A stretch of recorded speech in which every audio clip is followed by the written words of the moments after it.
Ya. Kata Allah di Quran surat 29 Al-Furqan, Al-Ankabut di ayat ke-45-nya, Inna sholata tanha 'anil fahsya'i wal munkar. Hanya sesungguhnya sholat itu bisa membuat kita tercegah dari perbuatan keji dan munkar.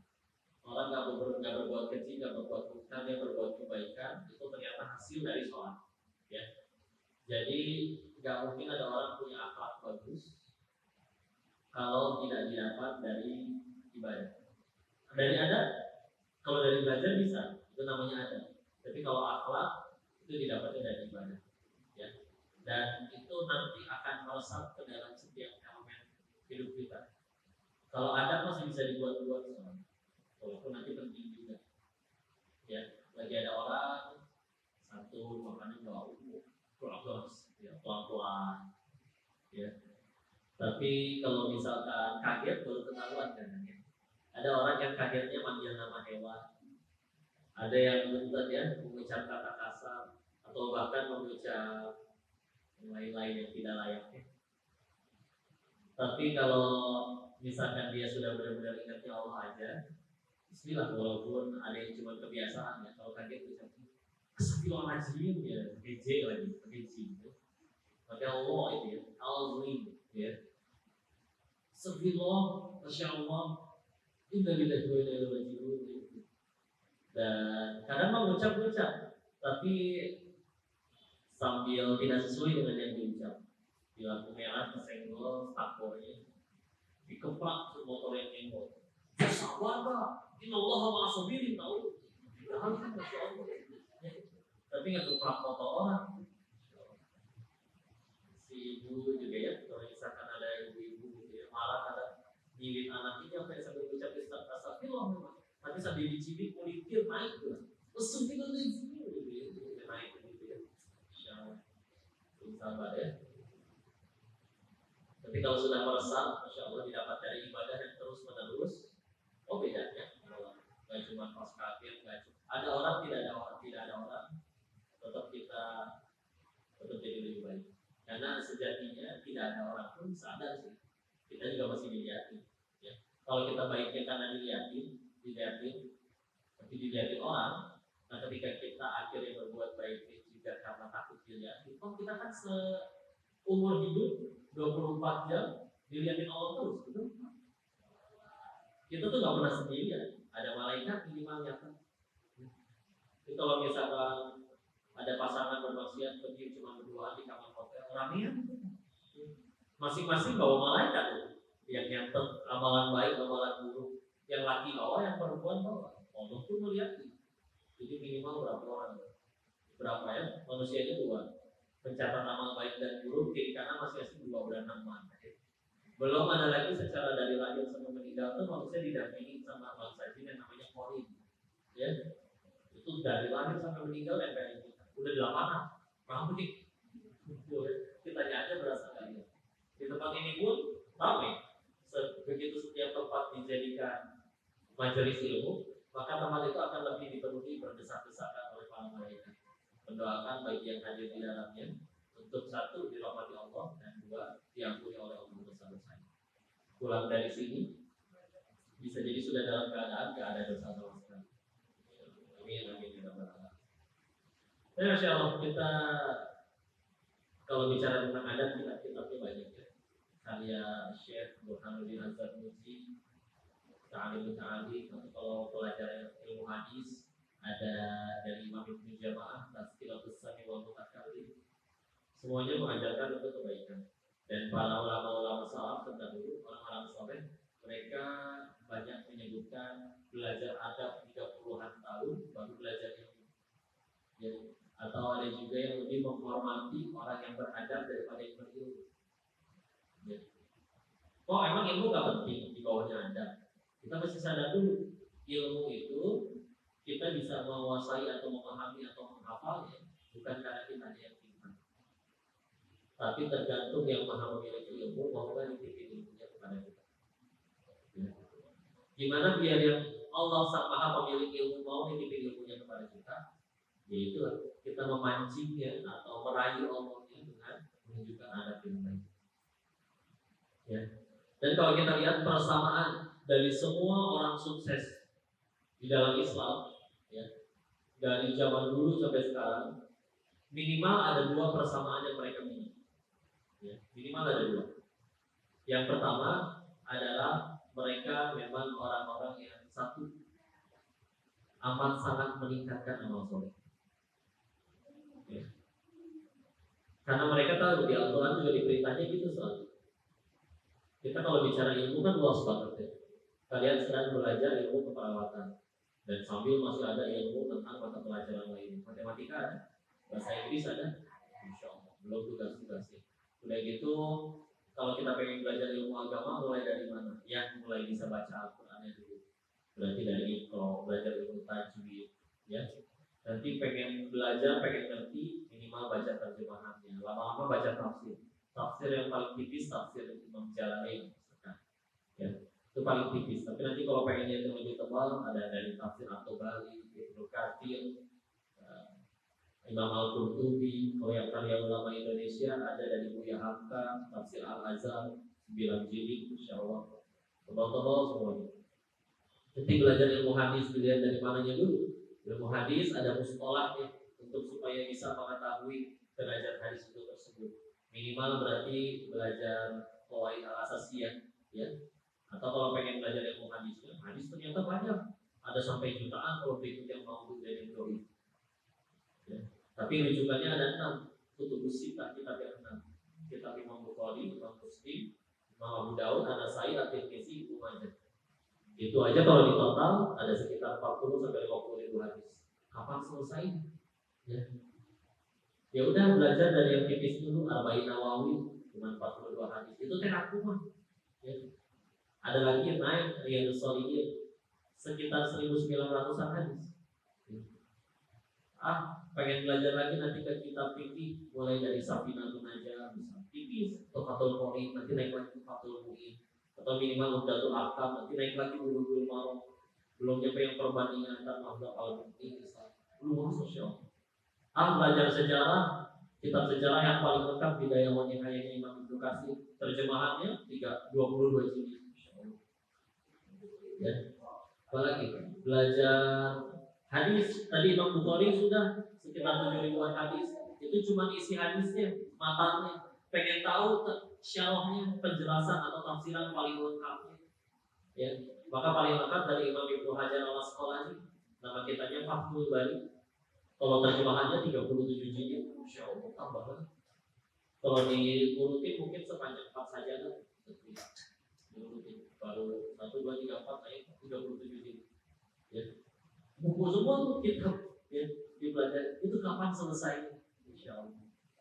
Ya. Waktu terbatas, apalagi nanti misalkan jadi ibu rumah tangga. Pengen jadi ibu rumah tangga? Ya. Pekerjaan yang mulia itu luar biasa. Jadi kita akan bahas ke arah sana juga, insya Allah. Dan dengan segitu banyak ilmu, gimana kita bisa menguasai? Kalau sudah menguasai juga, kalau sudah dibaca semua pun belum tentu sempat diamalkan. Kalau sudah diamalkan pun belum tentu sempat didakwahkan. Udah didakwahkan pun belum tentu ikhlas karena Allah ya. Terus sekali lagi gimana biar itu semua bisa kita lakukan, bisa jalan. Kata Allah di Quran surat Al-Baqarah, surat yang terpanjang di ayat 282, ini ayat terpanjang dalam Al-Quran ini. Satu halaman isinya 1 ayat. Di sebelah kiri kalau di Ustaz Tanda. Itu walaupun isinya tentang piutang, tapi di paling bawahnya selalu dijelaskan. Allah berfirman, wattaqullah wa yu'allimukumullah. Bertakwalah kepada Allah, nanti Allah yang ngajarin kamu. Jadi ketika kita akhirnya tahu waktu terbatas, ilmu luar biasa luas, tapi pengen bisa, pengen ngerti, ya. Minimal apa yang mesti kita lakukan? Dan ini persamaan dari semua orang solid tadi ya, yang sukses meninggal itu jadi orang besar dimuliakan oleh Allah. Persamaan yang pertama satu, mereka benar-benar ningkatin takwa. Oh 5 waktu saya nggak pernah bolong, ya udah mulai duha. Oh 6 bulan terakhir duhanya nggak pernah bolong, ya udah tahajud. Oh 6 bulan terakhir tahajudnya nggak pernah bolong, oh mulai puasa sunnah. Mulai dari mana? Yang 3 hari dulu dalam sebulan. Nah, yang mulai dia. Oh, pengen lebih lama? Ya udah tambah Senin Kamis. Berarti kan 8 hari dalam sebulan. Oh, udah nggak pernah nambah lagi nanti mulai puasa Nabi Daud. Namanya nama lainnya puasa setengah kehidupan.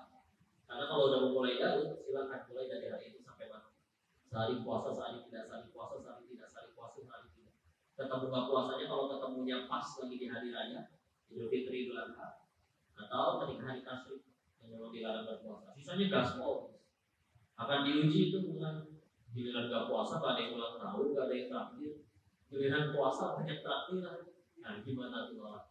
Udah gitu yang traktirnya juga gak ngerti lagi. Karena memang secara ini dibolehkan ya. Tuan rumah udah masak, kita udah datang, yang menghargai. Tuan rumah kalau minta, saya memintamu dengan baik-baik sebagai tuan rumah, hargai masakanku, batalkan puasamu, silakan makan makanan. Oh, harus dibuka puasanya. Tapi ternyata tuan rumahnya gak ngerti. Oh ya udah, kamu tunggu depan aja, kami makan dulu ya di dalam. Cuma kecium wanginya doang. Yang lain pada nambah. Besoknya gak puasa, orangnya gak ada yang traktir lagi. Tapi lama-lama lepas penglekatan ya, terhadap apapun. Akhirnya makin meninggi amalannya, bertambah meningkat. Allah yang akan lihat. Kok saya beneran sibuk, nanti ngasuh anak, misalkan kembar 7 ya. Misal rekornya berapa ya? Ada rekor dunia lahir kembar berapa gitu. Dan ada orang-orang yang punya rekor dunia melahirkan sampai berapa kali gitu. Oh udah di atas 10, ada yang berapa ya? Jadi saya 41. Coba ngapalin 41 anak. Lebih banyak daripada kalian setelah. Ada yang melahirkan berapa kali, insya Allah. Kata orang sulit katanya. Ada orang berusaha pengen hamil sampai menjaga makanannya. Dia malah enggak, makan seblak, makannya kurang sehat, tetap aja hamil lagi. Gimana Allah ya yang pengen dipikir. Masya Allah. Sebenarnya sama seperti lagi semuanya nikah cintaan. Yuk kudu menikah. Pelan-pelan, yuk dimulai. 5 waktu udah kok, tapi 5 waktunya juga mulai dirapihin. Dirapihin. Waktunya azan, udah tinggalin dulu semuanya. Belajar tepat waktu. Kalian wanita gak wajib di masjid. Tapi kalau pengen meningkatkan, yuk mulai tepat waktu dulu. Ya. Kok zuhur kan 2:30 juga masih boleh ya? Boleh. Kamu zuhur maghrib juga boleh. Pondok namanya, tapi soalnya telat. Ya. Dan soalnya gak boleh ditinggal. Ya. Saya bangun subuhnya jam 11 siang. Semalam nonton bola, kurang ajar sih. Tapi tetap harus dilakukan. Ya, tetap harus dipodok. Nikah kita. Dulu tokoh-tokoh besar di dalam Islam Salahuddin Al-Ayyubi contoh ya. Kan beliau itu ketika akhirnya ingin, karena sukses itu enggak, apalagi dalam beliau ya, skala suksesnya menaklukkan Palestina kembali ke tangan Islam. Itu bukan beliau hebat sendirian, kan? Itu rangkaian panjang dari gurunya lagi. Kalau kita baca kisahnya Salahuddin Al-Ayyubi, itu penjelasan tentang beliau itu gak dimulai dari Salahuddin lahir, tapi dari 100 tahun sebelum Salahuddin Al-Ayyubi lahir. Dimulai dari imam yang bernama Abu Hamid Al-Ghazali. Imam Ghazali, orang beliau. Ketika beliau mulai galau, ini kondisi ini udah kacau nih. Orang sudah mulai meninggalkan ilmu. Walaupun di zaman itu dijelaskan masih belum seperti sekarang, karena di situ Al-Quran masih dikaji, orang masih ilmu fikih itu jadi ilmu favorit di zaman itu. Sampai beliau galau untuk menasihati umatnya, yuk mulai ada yang belajar ilmu yang lain, kedokteran, karena orang rebutannya belajar ilmu fikih di zaman itu. Tapi beliau tetap galau. Kenapa? Palestina masih di tangan musuh muslim, masih di tangan bukan di tangan kaum muslim. Kegalauan itu ditularkan kepada muridnya Salahuddin menjadi puncak dari itu semua. Ketika akhirnya itu berhasil. Jadi nggak tiba-tiba jelek orang tes oleh gitu ya, langsung jadi hebat semuanya. Enggak, ada rangkaian yang luar biasa. Dan nggak apa-apa bagi orang soleh itu nggak menyaksikan hasil perjuangannya, nggak apa-apa. Toh nanti akan disampaikan oleh Allah di hari akhir, dikumpulkan semuanya. Ya. Jadi Salahuddin Al-Ayyubi ketika akhirnya berusaha untuk supaya menggapai cita-cita yang diwariskan dari para guru dan orang tuanya untuk supaya Palestina kembali ke tangan kaum muslimin. Yang pertama beliau ngecek masyarakat, orang yang hidup itu. Gimana cara ngeceknya? Beliau mengeceknya dilihat umat yang sudah siap untuk bangkit itu. Cara melihatnya ternyata dilihat sholat subuh. Terutama yang ikhwan, tepat waktu berjamaah di masjid. Waktu kita bicara kebangkitan luar biasa, orasinya nomor satu, paling depan. Kalau misalkan berbicara tentang misalkan membela agama kita, tapi subuhnya 6:30 misalkan. Lagi, mohon maaf Anda menghayal. Ya, harus dimulai kebangkitan. Yuk, gimana caranya? Bismillah, akan terjadi lagi kebangkitan Islam di mana nanti sholat subuhnya seramai sholat Jumat. Kira-kira ramai yang sholat subuh atau sholat Jumat? Jumat, jelas ya, insya Allah. Karena di zaman itu beliau memulai nggak kira sholat subuhnya seperti sholat Jumat. Tapi sama, diajak meningkatkan takwa, diajak meningkatkan. Karena tadi kata Allah, ilmu yang segitu luasnya bukan dari engkau yang hebat atau pintar, tapi Allah yang memampukan, Allah yang dipilih. Itu yang pertama. Yang kedua, persamaan dari setiap orang sukses adalah dari adabnya. Wah, bicara adab ini luas ya. Tentu kepada orang tua, kepada guru, nanti kepada teman sebaya, teman yang sama-sama belajar. Sampai nanti kalau di dalam kitab-kitab adab itu sampai adab kepada kitab, adab kepada ilmu. Baca Al-Quran juga ada adabnya. Itulah cara kita meraih Allah untuk supaya mau menjadikan. Dan ketika kita semakin baik adabnya pun, guru akan makin ikhlas mendoakan. Doa guru, doa orang tua, luar biasa udah punya dua-duanya. Guru ridho, orang tua ridho. Kita nuntut ilmu, jadi meskipun, tapi kok aku kan sulit menghafal. Kalau nggak ada orang menghafal itu sejatinya Allah yang bikin. Allah yang bikin. Kalau saya hafalnya cuma 1 juz, yang lain itu udah 14 juz, sudah berapa? 1 juz itu kalau Allah ridho memberkahi kepalaku, 1 juz itu yang mengubah diriku jadi lebih banyak. Dan karena ada orang yang hafalannya banyak tapi jadi sombong, gak berkah, gak jadi kebaikan. Kalau dia kali jadi imam, dijuliti dia jadi imam. Tuh gitu jadi imam bagus sampai hilang misalkan, sombong lagi. Ya. Semua dikatakan orang tua jelas ya. Itu surga yang paling tengah. Kalau ada orang yang tanya, gimana cara masuk surga paling gampang? Tanya aja, tanya balik. Punya orang tua nggak? Punya, ya itu paling gampang.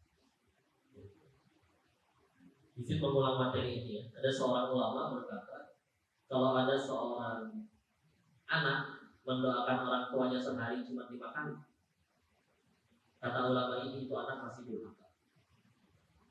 Sehari 5 kali. Kok begitu kok? Katanya. Ya udah kita coba baca. Apa doa orang tua? Rabbi firli wali walidayya warahmatullah kama rabbayani shaghira. Itu kalau sendiri ya, bisa kita jamaahkan jadi Allahumma ighfir lana wali walidayya warahmatullah kama rabbayana shaghira. Kita baca 5 kali ya. Yuk. Rabbi ighfir lana Allahumma ighfir lana wali walidayya warahmatullah kama rabbayana shaghira. Baik. 2. Allahumma ighfir lana wali walidayya warhamhuma kama rabbayana shaghira. Yang 3. Allahumma ighfir lana wali walidayya warhamhuma kama rabbayana shaghira. 4. Allahumma ighfir lana wali walidayya warhamhuma kama rabbayana shaghira. 5. Allahumma ighfir lana wali walidayya warhamhuma kama rabbayana shaghira. Kok bukan Rabbi firli sama aja ya. Rabbi ya Tuhanku ampuni aku. Allahumma firli Allah. Ya. Kan sama aja Allah sama Rabbnya ya. Karena Tuhan kita Allah. Dan tidak ada Tuhan lain selain Allah. Nah, tadi sudah baca itu, gimana rasanya? Ada yang setelah baca itu kepalanya langsung bocos? Enggak. Atau tulangnya langsung patah? Minimal capek keringetan gitu, benjol, bonyok, pegelinu, masuk angin. Enggak ya? Insya Allah. Jadi apa berarti kita baca itu? Sedangkan kalau laki-laki ya, rasa paling sakit, potensi rasa paling sakit yang bisa dirasakan oleh laki-laki itu adalah patah tulang yang saya tahu. Misalkan tangan kita begini, tahu-tahu diinjak sama orang blok yang berbulu keong gitu. Atau kaki kita lagi ditaruh di meja gitu. Tahu-tahu ada orang ngocok blok gitu. Ajib teman. Itu rasa paling sakit, potensi rasa paling sakit yang bisa dialami laki-laki. Tapi kalau perempuan, ya, kalau perempuan rasa paling sakit yang bisa dirasakan melahirkan. Kalian orang medis lebih ngerti. Tapi saya pernah tanya ke dia, setahu saya orang farmasi saya. Tapi dia bilang, saya tanya berapa kali lipat melahirkan itu lebih sakit daripada patah tulang. Ini menurut dia ya. Kata dia melahirkan itu yang normal, di sesar ya, di bius, sesar mau sadar, setengah sadar, ya. Melahirkan normal itu sakitnya dibandingkan patah tulang 27 kali lipat lebih sakit daripada patah tulang, ya, melahirkan. Nah itu yang dilalui oleh ibunda kita, ya. Suka tidak suka, mau tidak mau. Kok sesar kan gak sakit? Udahannya sampai sembuh itu jahitan. Tanya ke bunda-bunda yang pernah di sesar. Maksudnya sampai 3 bulan ke depan masih sakit gitu. Ketawa aja sakit. Nah normal memang prosesnya sakit. Tapi begitu sudah selesai, katanya setengah jam melahirkan normal aja bisa jalan lagi gitu. Bisa langsung jalan, walaupun gak langsung main futsal juga ya. Insya Allah. Jadi seperti itu ya. Dulu sahabat Nabi ada yang berkata kepada Nabi, wahai Nabi, aku ingin ikut berjihad, saya rela mati di jalan Allah. Ditanya sama Nabi, kamu masih punya orang tua yang butuh pengawasanmu nggak di rumah? Masih ada, wahai Rasulullah. Pulanglah jihadmu itu di rumah. Pengen mati di sini ya. Abdullah bin Mas'ud bertanya tentang amalan apa yang paling dicintai Allah. Yang pertama, salatu ala waqtiha, salat tepat pada waktunya.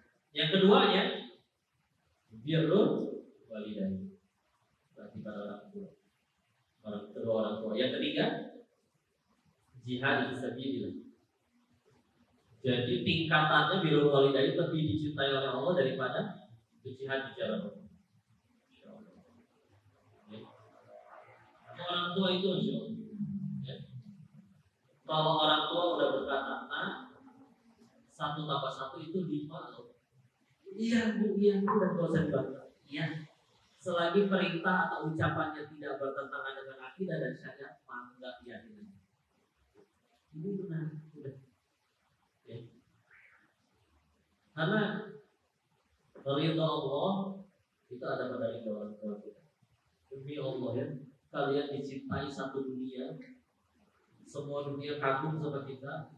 Ibu kita pernah sakit hati, belum dimaafin tuh kita oleh ibu kita. Apalagi kalau sampai ucap, ibu gak rindu kamu masuk surga ya Allah.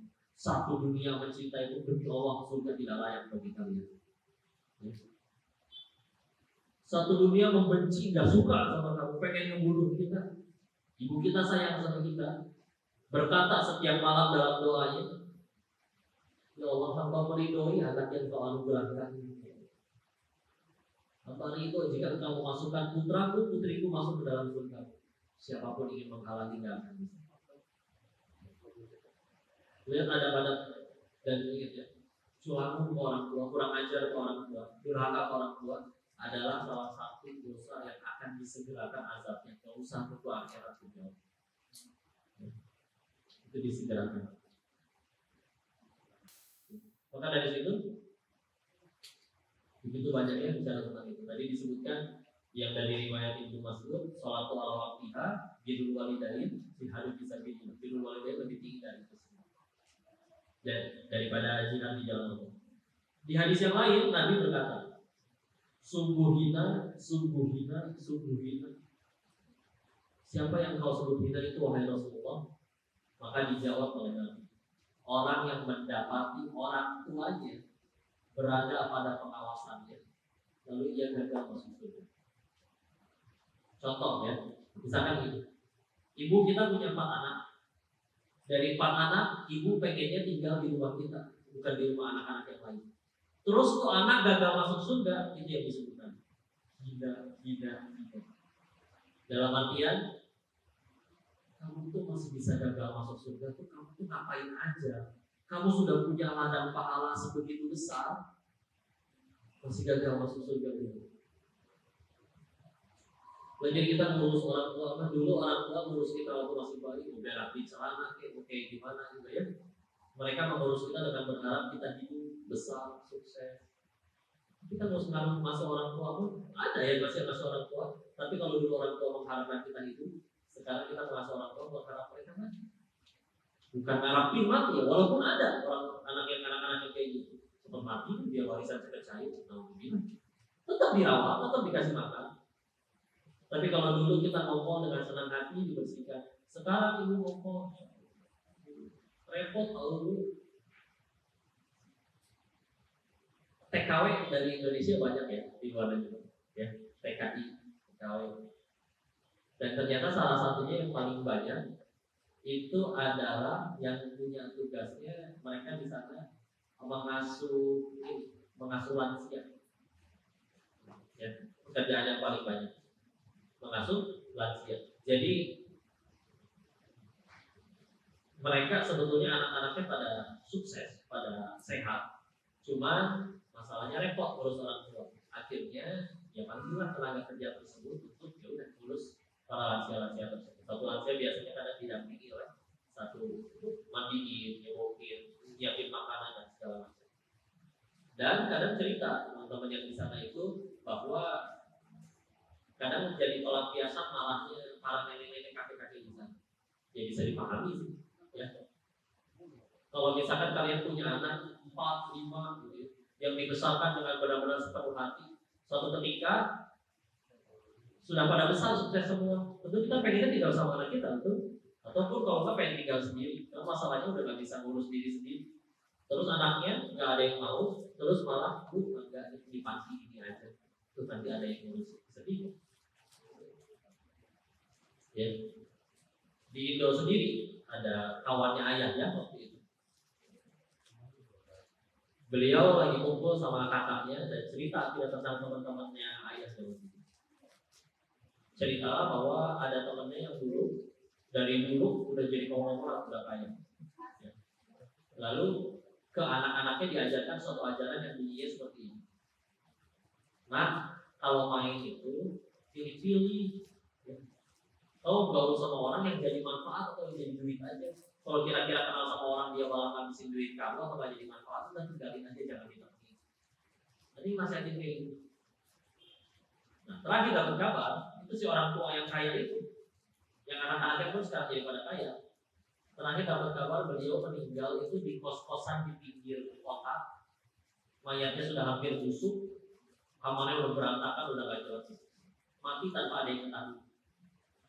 Kenapa? Anak-anaknya nggak ada yang mau ngurus. Ya udah, daripada tinggal di rumah kami sewakan kontrakan aja ya, nanti pembantu kami yang cukup 1.000 sekali. Sampai mati. Kenapa kayak begitu? Ya punten ya, bisa jadi. Jadi itu yang diajarkan, soalnya ngajarin anaknya kan begitu. Nah, gaul itu, main itu sampai jadi duit aja. Sekarang ayahnya udah tua, tinggi, nggak bisa ngapa-ngapain, nggak bisa nyari duit, nggak kasih duit, malah membutuhkan duit. Ya nggak dianggap penting bagi anak-anak, dibuang begitu aja sampai mati. Dan mereka tinggal ngadain pemakaman yang bagus, ya. Kalau di kepercayaan yang lain dibakari duit-duitan, nggak habis pikir. Kalau misalkan ini dunia nyata, nanti katanya mereka percayanya meninggal, nanti dibakari duit-duitan, di sini duit palsu, sampai sana jadi duit asli, bisa dipakai belanja.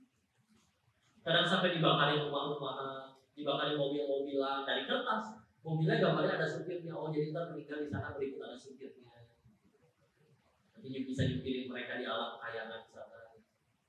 Ya itu ya, percayaan yang lain di luar Islam. Tapi ya seperti itu, ya. Dan itu jauh dari yang diajarkan Islam terkait terkait bakti pada orang tua. Perintah bakti kepada orang tua itu perintahnya setelah kita diperintahkan taat kepada Allah. Ya.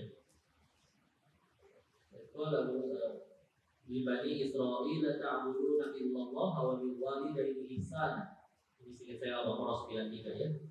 La ta'buduna illallah, jangan kalian menyembah kepada selain Allah, wa bil walidayni ihsana. Lalu kalian berbuat baiklah kepada orang tua. Perintahnya setelah tauhid, habis diperintah jangan menyembah kepada selain Allah, dari disuruh salat dulu bil walidayni.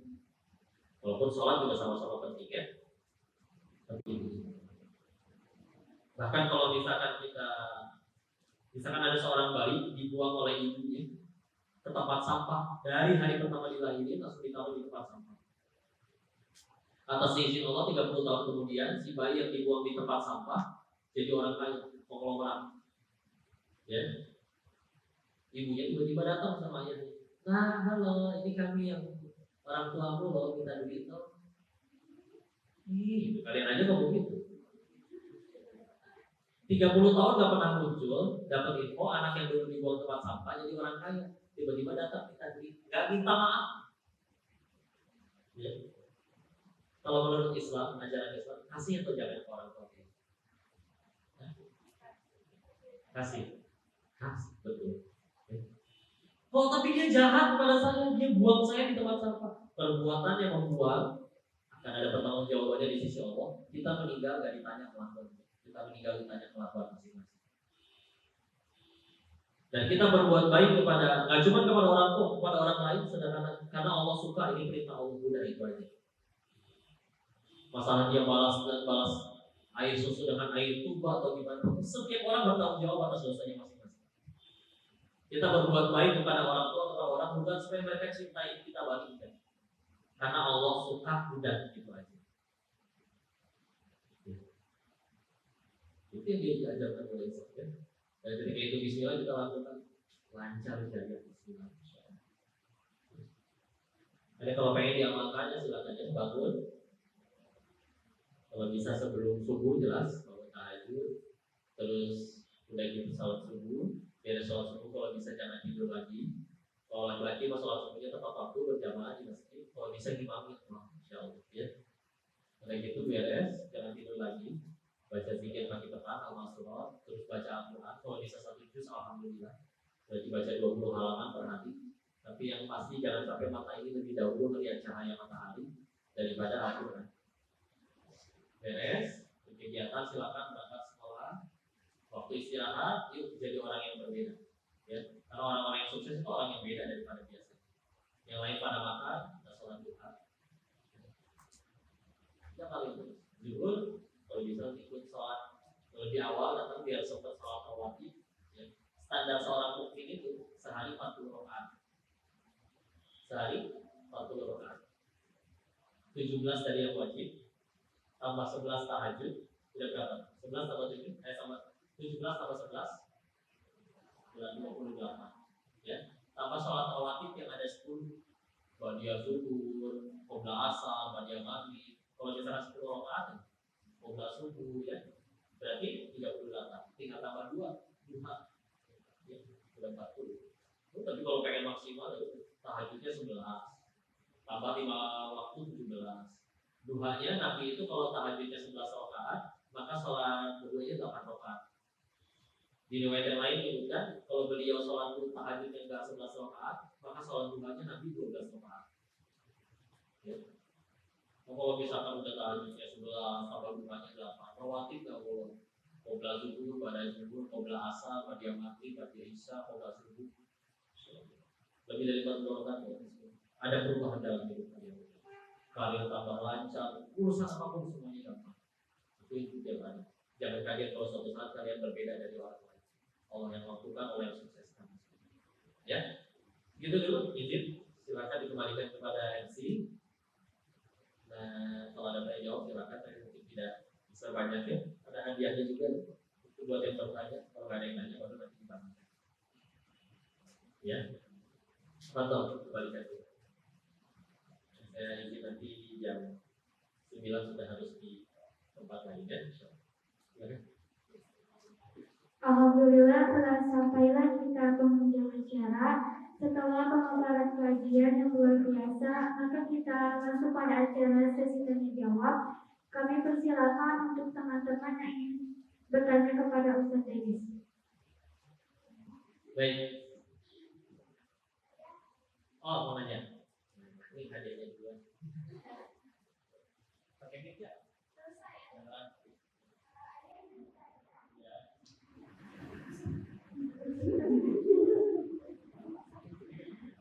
Kalau misalkan untuk sholat Jumat, kan biasanya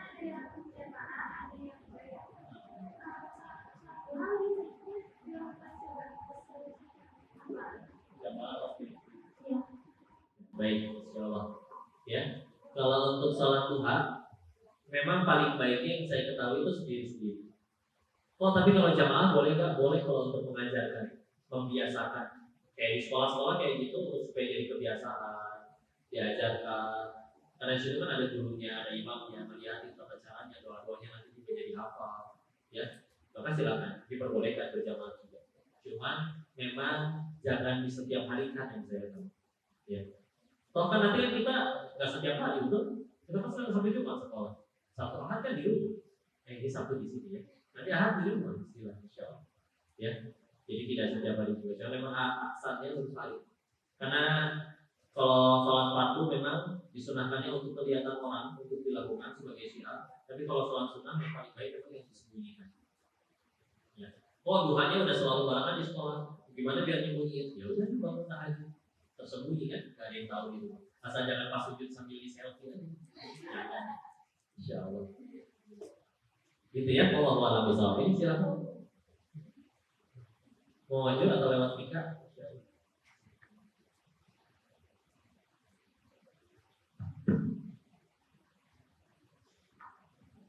Silakan kalau ada lagi.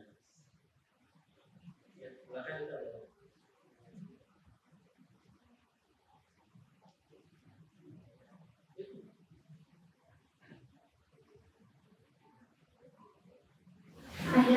Ya.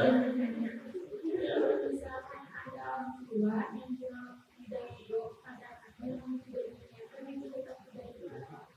Namun tidak diapa? Diingatkan untuk orang tuanya. Karena luapan emosi gitu ya. Insya Allah. Ya sampai terucap kayak gitu meskipun karena emosi ya pasti kan sesuatu ya. Karena di dalam Islam itu si anak itu jangankan bikin malam sampai akhirnya terucap kayak gitu meskipun akhirnya ibu dia itu menyesal.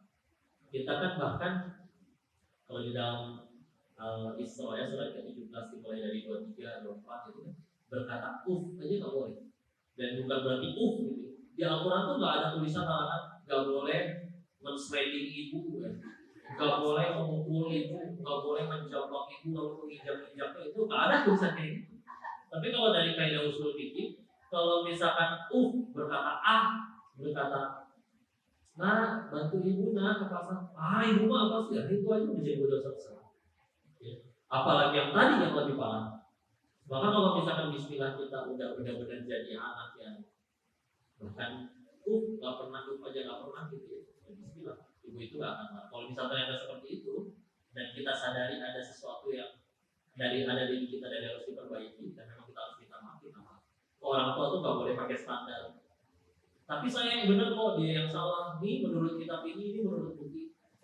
Selagi ibu itu tidak bertentangan dengan syariat, tidak meminta kita menyembah kepada selain Allah, maka enak bu. Satu tambah satu itu 5. Iya betul. Jangan dibantah.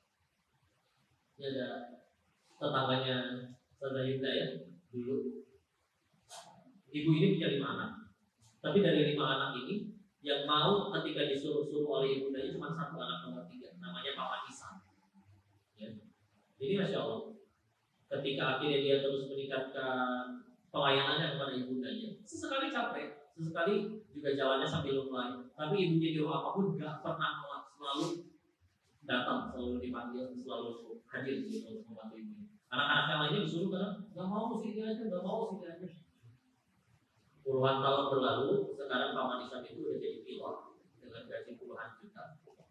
Kakak dan adik-adiknya, karena beliau anak ketiga ya, izin mohon maaf. Ada yang jadi pelacur, ada yang jadi pelakor. Tapi kalau misalkan akhirnya jadi sukses, orang tua mungkin lebih ridho. Ya tadi dari bakti sana. Capek loh.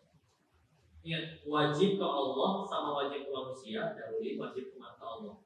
Tapi kalau sunnah ke Allah sama wajib ke manusia, contoh sholat duha itu sunnah ke Allah. Terus udah gitu bakti kepada orang tua itu wajib kepada manusia. Ya. Kalian lagi sholat duha, tasyahud akhir, udah bentar lagi salat ibu manggil sini batalin berangkat. Ya. Kalau sholat wajib silakan beresin dulu. Ya.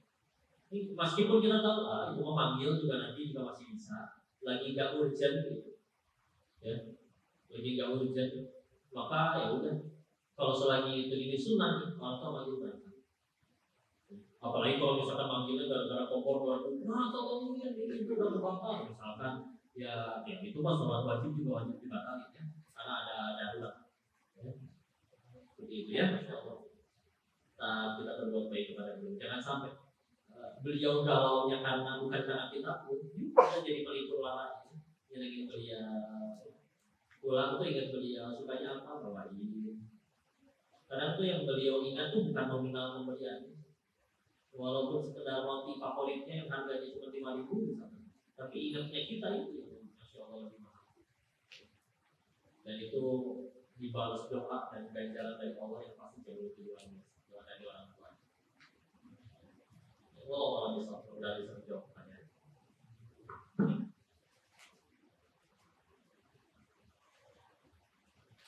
Satu lagi.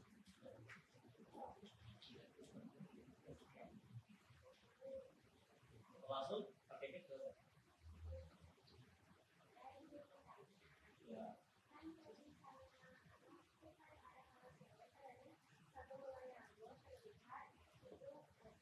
Wanita satu helai rambut terlihat. Terus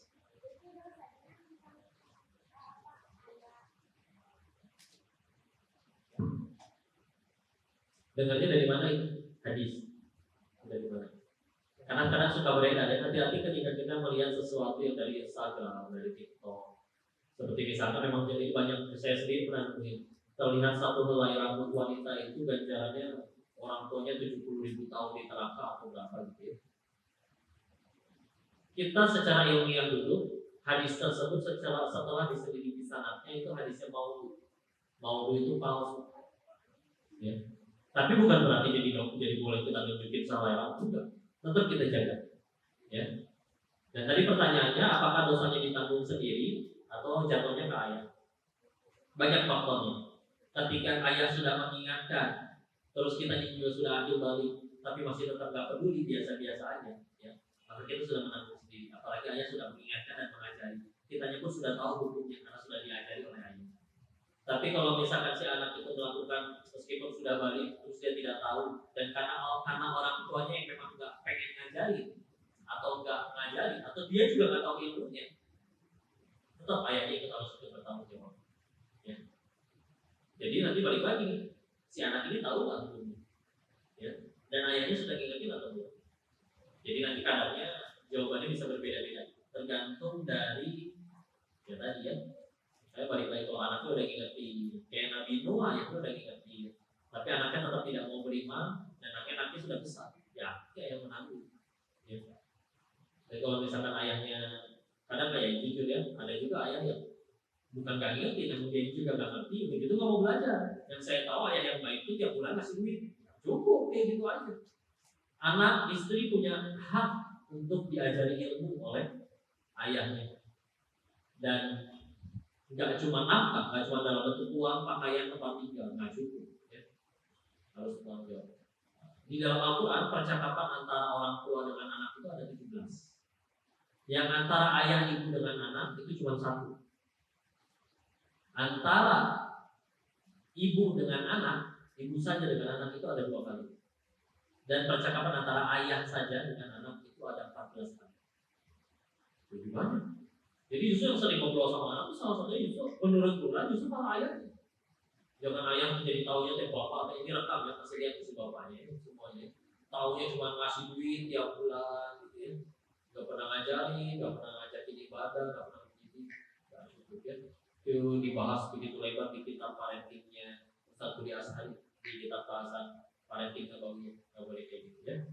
Jadi tadi faktornya ya, tinggal dilihat menurut kondisi masing-masing. Allah mudah-mudahan bisa menjawab pertanyaan.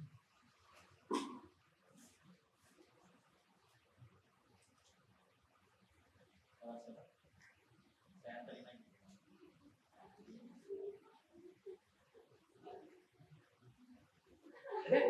Ini ya. Kalau kamu segini matanya.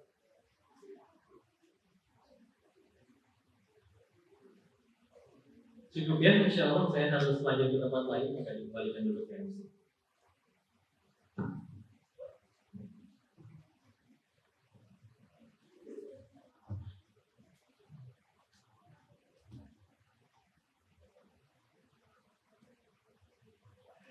Semua yang dirahmati oleh Allah Subhanahu wa Ta'ala, alhamdulillah rangkaian acara kajian pada pagi hari ini kita telah hadir bersama. Terima kasih kepada Ustaz Linis yang telah memberikan kajian dan pesan-pesan kepada kita semua. Semoga apa yang telah disampaikan oleh Ustaz Linis bisa bermanfaat bagi kita semua. Untuk mengakhiri kajian pagi hari ini, mari kita tutup dengan membaca hamdalah dan doa kafaratul majelis bersama-sama. Alhamdulillahirabbil alamin. Subhanaka Allahumma wa bihamdika asyhadu an la ilaha illa anta astaghfiruka wa atubu ilaik. Terima kasih atas kehadirannya semua. Semoga kita bisa berkumpul kembali di tempat ini. Kami selaku pembawa acara minta maaf jika ada kata yang salah yang kurang menyenangkan di hati teman-teman semua. Terima kasih. Wabillahi taufiq wal hidayah. Wassalamualaikum warahmatullahi wabarakatuh.